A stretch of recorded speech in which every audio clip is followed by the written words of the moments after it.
ఈసారి మెగాస్టార్ నుంచి వచ్చే సినిమా మామూలుగా ఉండదని ఇప్పటికే హింట్ ఇచ్చేశారు.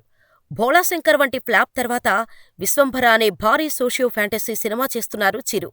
గతంలో కళ్యాణ్ రామ్ హీరోగా బింబిసార సినిమాను డైరెక్ట్ చేసిన మల్లిడి వశిష్ఠ ఈ సినిమాను డైరెక్ట్ చేస్తున్నాడు.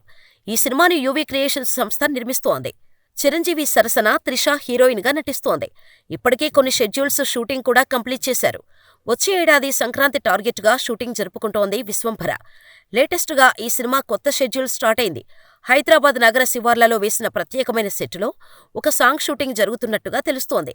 షోబీ మాస్టర్ ఈ సాంగ్ కు కొరియోగ్రాఫ్ చేస్తున్నట్టుగా సమాచారం. మామూలుగానే మెగాస్టార్ సినిమాలో పాటలు అంటే ఒక రకమైన క్రేజ్ ఉంటుంది. దానికి తోడు చిరంజీవి డాన్స్లో ఉండే గ్రేస్ అందరికీ ఈజీగా కనెక్ట్ అయిపోతోంది. ప్రజెంట్ షూట్ చేస్తున్న ఈ పాట సినిమాలో చాలా కీలకంగా ఉండబోతుందని చెబుతున్నారు. ఇకపోతే ఈ సినిమా జగదేక వీరుడు అతిలోక సుందరి సినిమాకు సీక్వెల్ అని ముందు పెద్ద ఎత్తున ప్రచారం జరిగింది. కానీ అది నిజం కాదని తర్వాత క్లారిటీ వచ్చింది. వచ్చే ఏడాది సంక్రాంతి కానుకగా జనవరి 10న విశ్వంభర రిలీజ్కు ప్లాన్ చేస్తున్నారు. మరి విశ్వంభర ఎలా ఉంటుందో చూడాలి.